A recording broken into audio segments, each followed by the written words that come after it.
Good afternoon, morning, or evening, whenever you're watching this or listening to this podcast. Today, I want to talk about exploring moral injury among service members' partners. This is a study that's ongoing with Moral Injury Support Network and our partners at Thomas Jefferson University, and we've done a lot of work on this. And so I think it's a good time to share some of the findings that we have so far and some of the work that we've done and encourage you to reach out to us for more information about moral injury among military families because it is a major problem facing military families today, especially after so many years of war. So let's get into it today and talk about this. So, this is not a project that I did alone. It included a number of team members, including myself and Kirby Wyckoff, who's a doctor of psychology with Thomas Jefferson University, and she is a co-principal investigator on this project. It includes Dr. Sarah Archer, who is a very important research team member. She is compiling a book that we will publish this spring about our findings about some of what we're going to talk to today and a whole lot more. Felicia Felino has been with us uh, from nearly the beginning, and this is the research that's been going ongoing for about four years or so.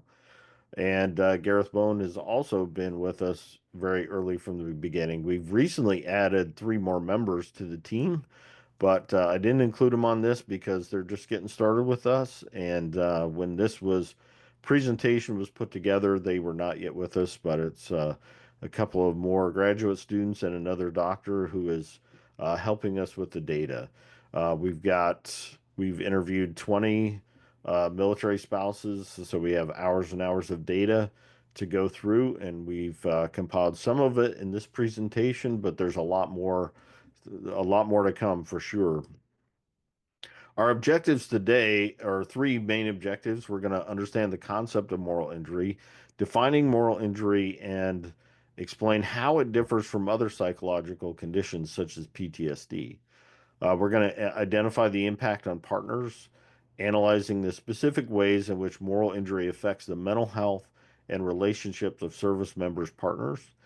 And we're going to explore support strategies, discussing effective support systems that can help partners manage the effects of moral injury. First, let's understand the concept of moral injury, define it, and explain how it differs from PTSD. So, Jonathan Shea was one of the first, if not the first, person to coin the term moral injury, and he defined it as a betrayal of what's right by someone who holds legitimate authority, like a military leader, for instance, in a high stakes situation. Jonathan Shea first encountered this phenomenon when he was working with Vietnam veterans after the war. The Vietnam was not a quote unquote clean war like we had with World War II, where there was a definite good versus evil kind of feeling to it.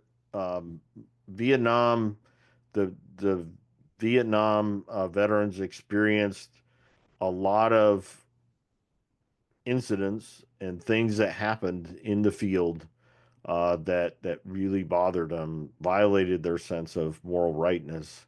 A lot of times where they were betrayed or they felt they were forced to do things that were against their morals, and they really struggled with it afterwards. So Jonathan Shea began to put um, this term together and began to research it. And since then, other researchers have come along, including Brett Litz and his team. They define it as perpetrating, failing to prevent, bearing witness to, or learning about acts that transgress deeply held moral beliefs and expectations.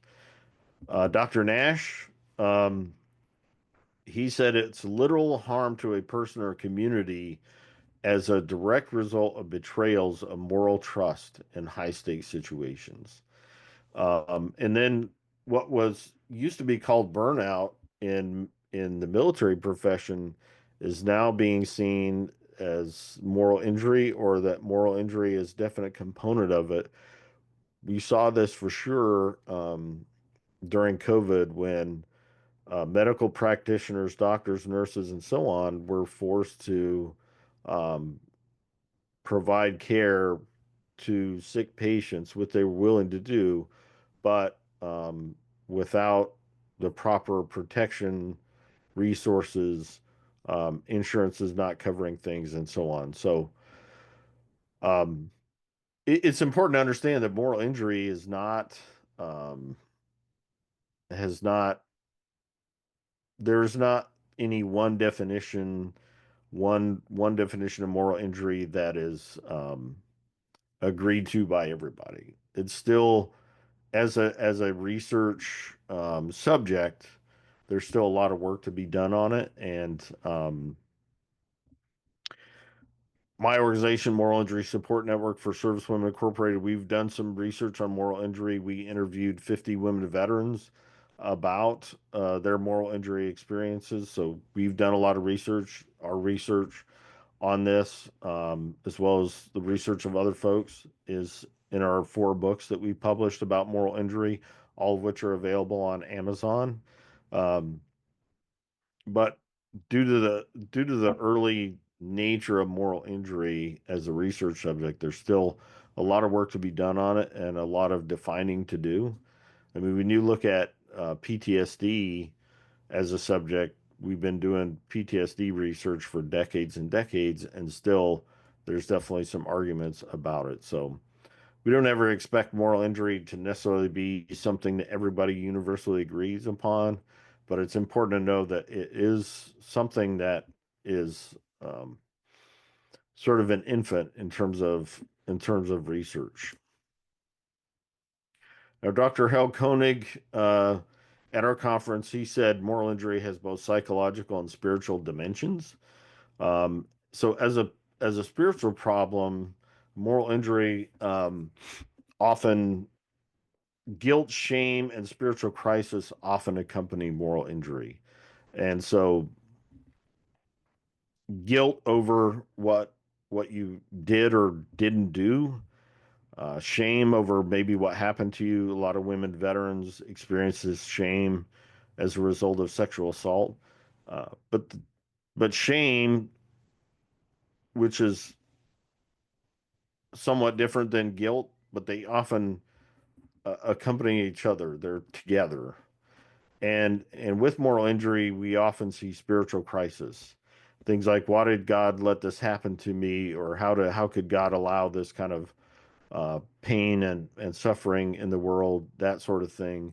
And so, from a spiritual angle, um, you have these 3 things, and it's important to note that I'm saying spiritual, not religious, because certainly it can be a religious problem, but you do not have to be a religious person to be morally injured.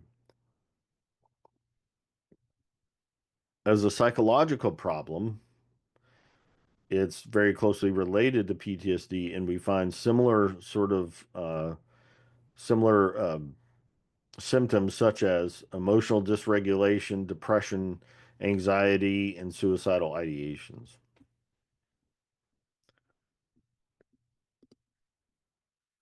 Our study, just to give you a little more insight on our study, the overall aim of the project is to explore the phenomenon of secondary moral injury among spouses, ex-spouses, partners, or ex-partners of military service members with a diagnosis of post-traumatic stress disorder, or often the service member had never been diagnosed with PTSD, but they certainly show all the signs and symptoms of it. And so we also included not just spouses, but those who were ex-spouses. Those Some of the people that we interviewed, lost their marriage as a result of the PTSD and moral injury. And not everyone is married, but they're still intimate partners, and so we included those folks also. We've interviewed 20 spouses and ex-spouses so far, and within that within that study, participants described stressors, traumas, moral challenges they faced by living with service members who were suffering with PTSD. And what we found with this study in the interviews, often the service member had extreme versions of PTSD, really traumatic stuff, and they suffered um, very much with suicidal ideation, high risk behavior, um, a lot of those, either social isolation or being challenged in social situations.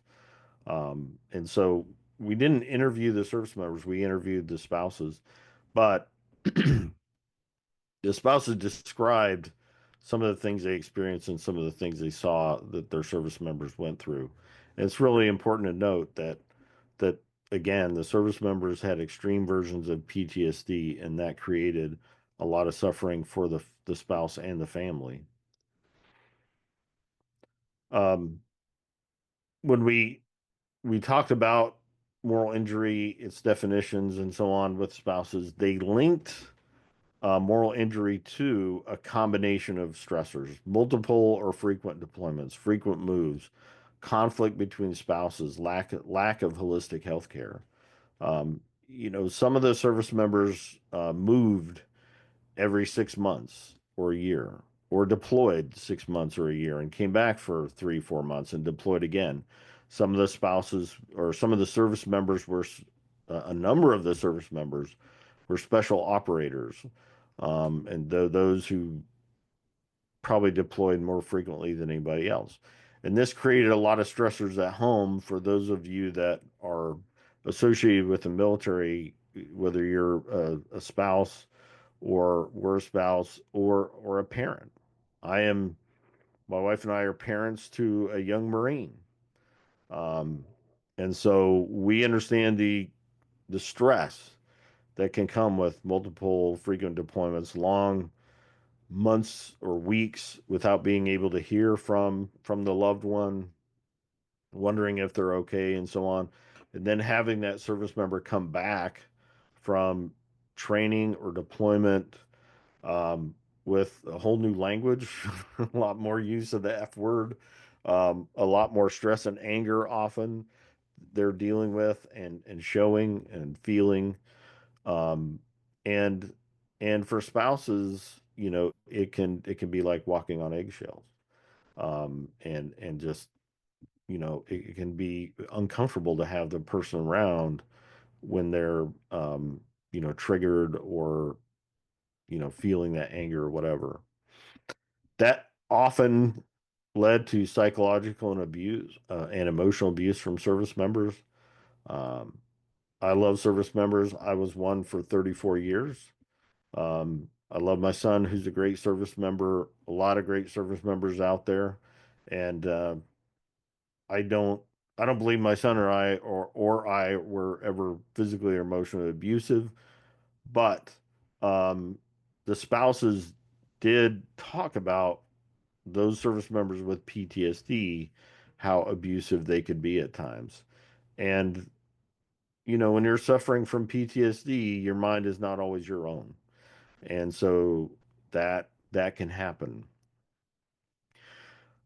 Spouses experience conflict between staying in relationships or protecting children, because, they worried about their children being exposed to the service member after when they were triggered and having suicidal ideation and punching walls and yelling and you know being triggered when driving or that kind of thing. And so on one hand they worried about what it was doing to them and their children should they leave and that sort of thing. On the other hand, they felt morally obligated to stay in the marriage because they felt that the service members served honorably. They protected the country. They served their nation, and it wasn't their fault. They came back with PTSD. The service member was not to blame, but it still was very trying to stay in that relationship and very difficult. So all these things they link to moral injury as possibly causal or you know um, creating emotional trauma for the spouse and the children. PTSD often accompanies moral injury, but the two phenomenons are different, and that's an important thing to note. Uh, both share shame and guilt as possible symptoms, but moral injury often includes moral concerns. Uh, did I do what was right? Did I, you know, did I violate God's laws by doing what I had to do um, in war? Can I be forgiven? That sort of thing. Betrayal by a feeling of betrayal by their leadership, by service members who were supposed to have their back. Women veterans talked about this a lot. When they were sexually assaulted, it's like, hey, it most often happened by a fellow service member, and they're supposed to have my back, not violate me, not harm me. Loss of trust with command, loss of trust with other people, difficulty forgiving others, loss of meaning, loss of identity. If I'm not able, if I'm because of what I did or because of what happened to me or because of what I witnessed, um, what is the real meaning of the world? Their worldview can be shattered. What point is it? How, um, is it worth it being a spouse or partner to this person? Who am I now? Now that I've done this or now that I've experienced this. Um, one spouse talked about how before before the deployment that her service member came back with PTSD, she was very active in the church. And now that um, after the service member came back from PTSD, she no longer, one, didn't have time to be involved in church activities because her husband couldn't work. So she had to work. She had to take care of the kids. She had to take care of his health care. She had to pay the bills, so on and so forth. And so, she could no longer identify as a devoted church person. And moral injury often accompanies self-condemnation. Um, what I did is so terrible. God could never forgive me. I'm a bad person, that sort of thing. And then we have, of course, religious struggles and loss of religious faith for those.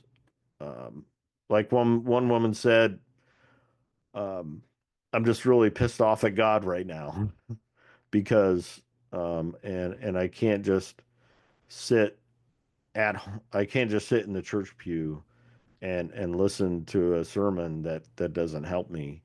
And her husband had an extreme case of PTSD, a lot of memory loss, and so she had so much pressure and stress on her all the time that she just and she couldn't see how God could be there or would help her. And so PTSD may not include these symptoms. Um, and I don't say that definitively. PTSD certainly may include some of those, but moral injury often includes all these things, whereas PTSD does not always.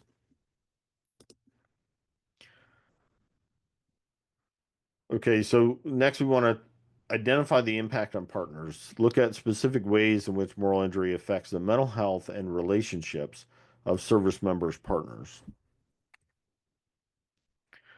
So we talked about this combination of stressors, multiple or frequent deployments, frequent moves, conflict between spouses, and lack of holistic health care.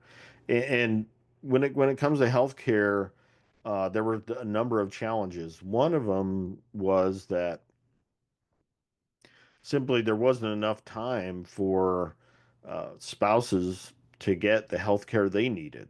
They were too busy working, taking care of the kids, providing for the service members' health care, just managing life because they no longer had a fully functioning partner in the service member. And so everything was on them. And then some of them, when they sought treatment, couldn't get it. It's difficult enough for veterans to get all the health care and especially mental health care they need. It's often a major challenge for them, and we have a lot of veterans walking around not receiving enough mental health care. And so in a family and the children not getting the mental health care they needed. So there's a huge lack of holistic health care. And in the US, I can speak to the US, I can talking to some of my Canada friends too. There's definitely some major gaps in healthcare for veterans, and that includes physical and mental health care. Uh,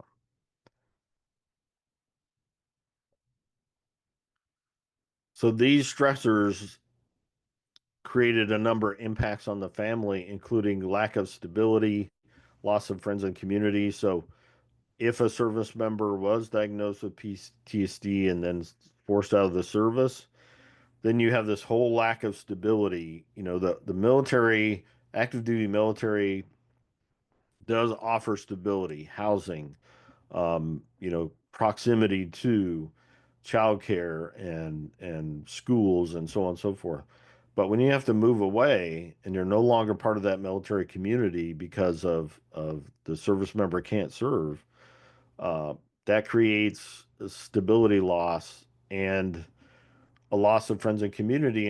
And some of the spouses talked about, you know, once the service member got diagnosed with PTSD, then his or her fellow service members did not want to be closely associated with him because they treated it almost like a disease. They all knew they were walking around with some mental problems, but um, to acknowledge that could mean losing your career, and seeing a fellow service member lose their career because of it, it was like, ugh, stay away.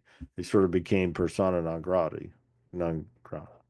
Um, a lot of anxiety, and I talked about this before, walking on eggshells, just feeling like the service member could get triggered at any moment. Anything the spouse or children said that was could trigger something, or riding in a car could trigger. Some of the service member could see a person of a certain ethnicity and become triggered.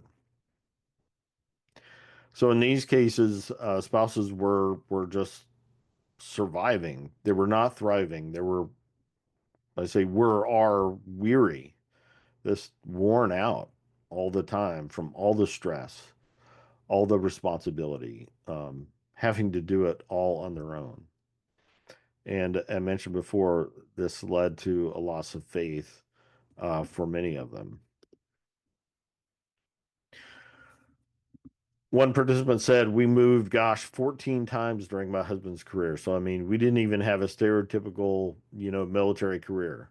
My husband was home for less than 3 total months of that 2.5 year tour. I would consider moral injury be primarily what I was willing to allow my children to go through, just living the way they've had to live with all the upheaval. And that can be really hard on kids. In my military career, uh, Patty and I made the decision to not move around. I moved around. The kids and Patty stayed here where we live, so they could have continuity of school, friends, and so on. And we felt that was better for them. But then they had to live with the difficulty of me being gone a lot, and sometimes me being stationed hundreds of miles, more than 1,000 miles away, and only getting to see each other occasionally. And so the military lifestyle can be very difficult, but when you add PTSD to the mix, you have a whole new kettle of fish that can be really, really trying. Um, in terms of physical and emotional abuse, service members were withdrawn, isolated from family, frequent raging, physically or verbally abusive to partners and children. And that left family members to live in a state of constant fear, not only fear of what the service member might say or do to them, but fear of if the service member was going to die by suicide. If they, sometimes the service members would just disappear um, for hours or even days at a time. And fear of financial fears. If the service member got triggered, went on a spending binge. I mean, these kind of things happen. Service members often came withdrawn, and so did spouses became and children could be withdrawn from their friends and family because not wanting to have to explain um, what's going on with dad or what's going on with the husband.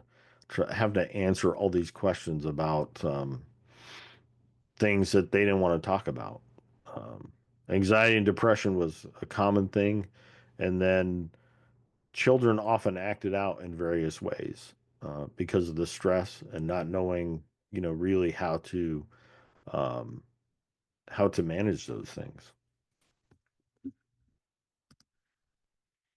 If we're going to talk about PTSD and the outbursts and the anger and the impatience, the things that he's reacting to are not big scary triggers. It's not the fireworks on 4th of July.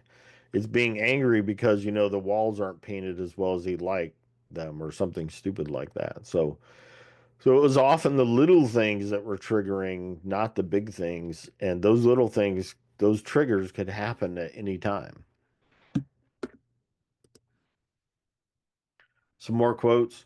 No, not really. I think, it's a battle every day. Not a battle, but it's a walking on eggshells every day trying to figure out what the mood is. What would the service member, what was their mood today? And just walking on eggshells. It's a hard way to live.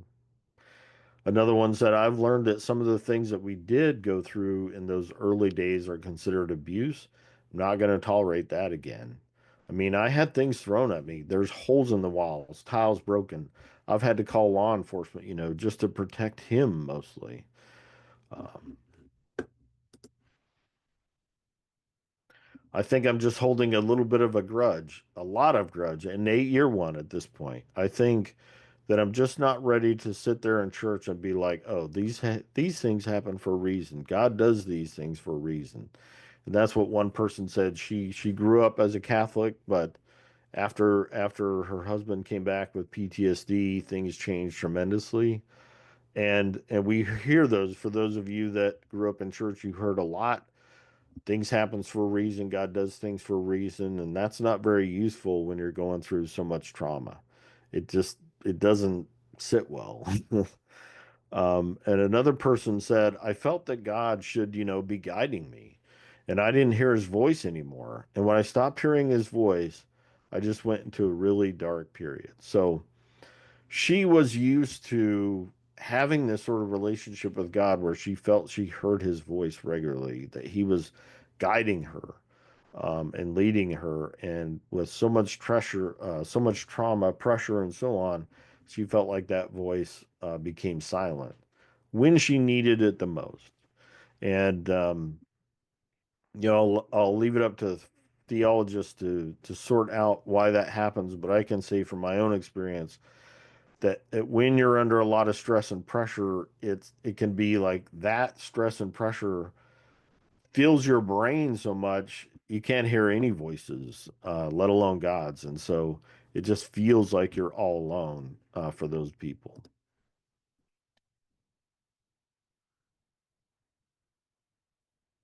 As we mentioned, there was a moral conflict with the service members. They didn't blame the service members for PTSD, and I'm not blaming them either. When you go through those kind of experience, you serve the nation um, honorably, but yet go through so many things during deployments or betrayed by your command or whatever. Um, that can um, that's not your fault. Some felt obligated out of a religious or sacrificial love beliefs. In other words, they felt like if you really love someone, you'll be through them thick or thin. You'll be with them no matter what. And that's sort of the marriage vows we take. And so that was a real conflict for them because they felt like they would be betraying um, what God might be calling them to do and living in this situation. And they felt like they did love the service member. They wanted to love them and care for them, but it was just so hard. And so it created this conflict. We find that with moral injury often is a conflict between um, two bad choices, maybe oftentimes. And then there was this feeling of, if I don't help my service member, who will?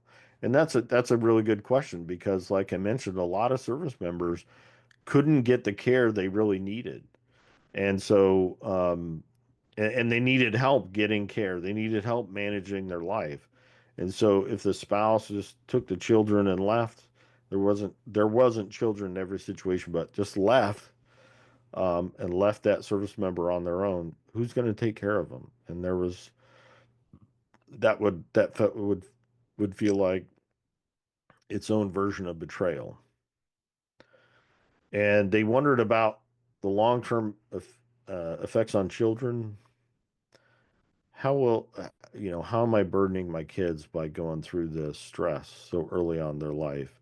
Some of them learned later to enforce boundaries to prevent abuse. They learned that if I'm gonna stay with this person, I have to set boundaries and enforce them so that to protect myself and my children. But that lesson came hard, and it came often later. They wanted to escape the constant stress and pressure, but it was there every day. And it's with them all the time. I wondered, one woman said, I wondered if staying was the right answer because it vastly affected how my children were raised.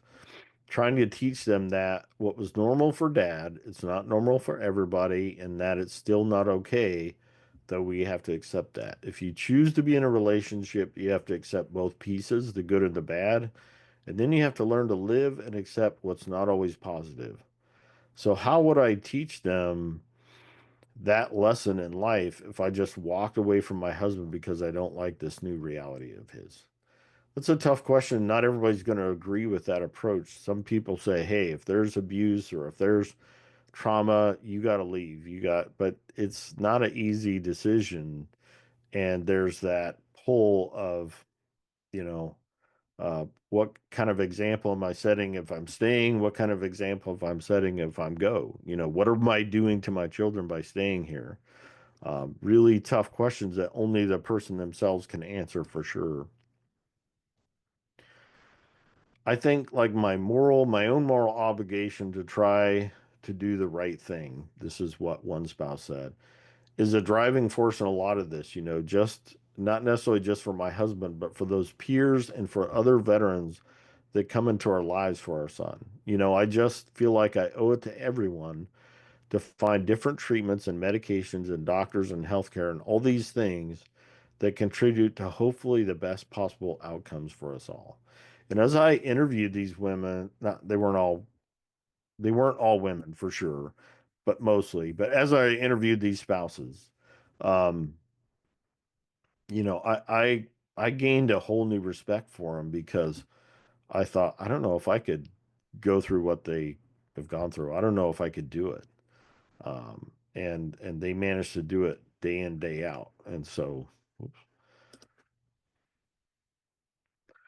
All right, let's explore some strategies that can help partners manage the effects of moral injury. And we're just going to really hit the wave tops on this. I encourage you to reach out to my organization, Moral Injury Support Network. You can find us on Facebook. You can find us on the web at misns.org.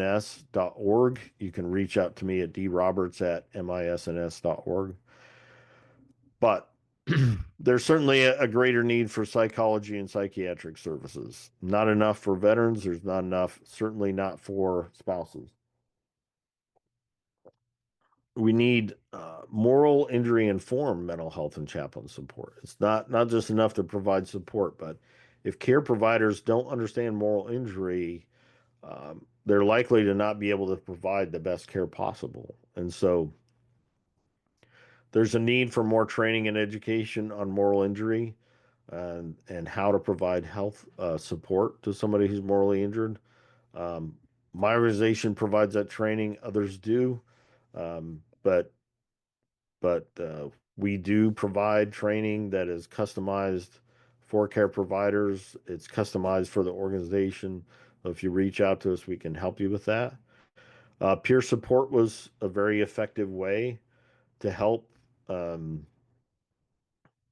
to help spouses. There's some really great peer support groups out there. We can help you find those and point the way to those if you're interested in that. There was a need for childcare, transportation services, food, and financial support, and that wasn't always available. And that's childcare is a really tough one, and childcare is often limited to certain ways that childcare can be provided or given. It wasn't always convenient enough, effective enough, or available enough for these military family members where PTSD was a factor.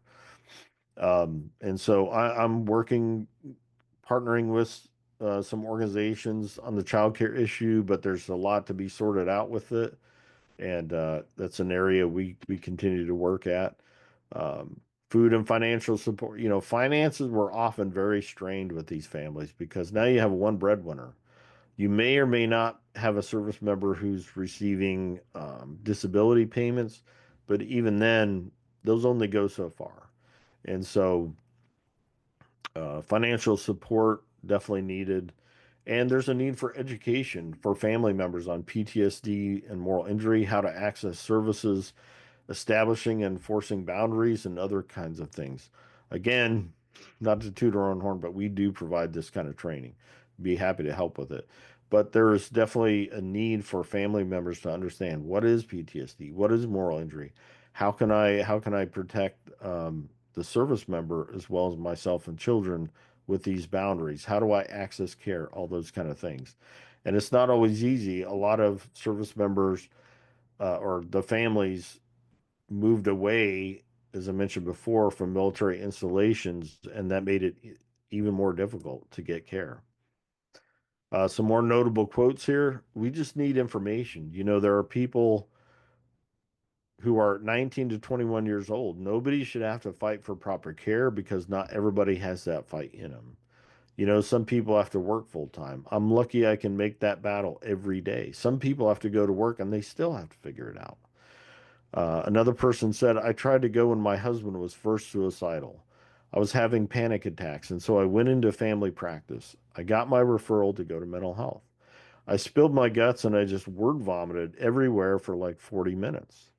By the time I finished that appointment, she was like, you know what? Considering all that's going on, I think you're doing pretty well. And she would not give me a full referral to mental health. And that's just negligence. That's just, I, that angers me. But if this happened to one person, it can happen to others, and it illustrates how difficult it was. Can you imagine that kind of abandonment the spouse felt, and the kind of like hopelessness that they felt because they couldn't get they finally decided to try to get mental health care, and that's what the answer they got? Come on. Um, some more quotes. I'm there advocating for myself and other caregivers and fighting to get our veterans what they need. I shouldn't It shouldn't be that we always have to fight the VA. It shouldn't be that way. I think it's come home more to me. You know, I know that I'm going to have this the rest of my husband's life. We're going to have to be dealing with this. So I'm a little bit on fire myself, but I have these buckets of water, wisdom, resources, support lessons learned that are the meaning of all of this kind of tough stuff. If I can help other people put their fires or make their fires smaller, then I'm going to do it. So, that's that peer support piece, really important, and that's an effective way. Okay, we'll skip these slides because that's um, some questions I asked at a live event we did. All right, finishing up here, we provide organizational training. I mentioned that before. You can reach out to us this email. The two emails here. Kirby is a trainer with me. We've trained this together a number of different times. Done continuing education events for care providers a number of times on this topic. We also have other people in our organization that can do training. Um, and uh, Sarah Archer's a great trainer, and so we're happy to help with training needs as we go forward. And so hope this video helps you, or this if you're listening to this on a podcast, this really helps you.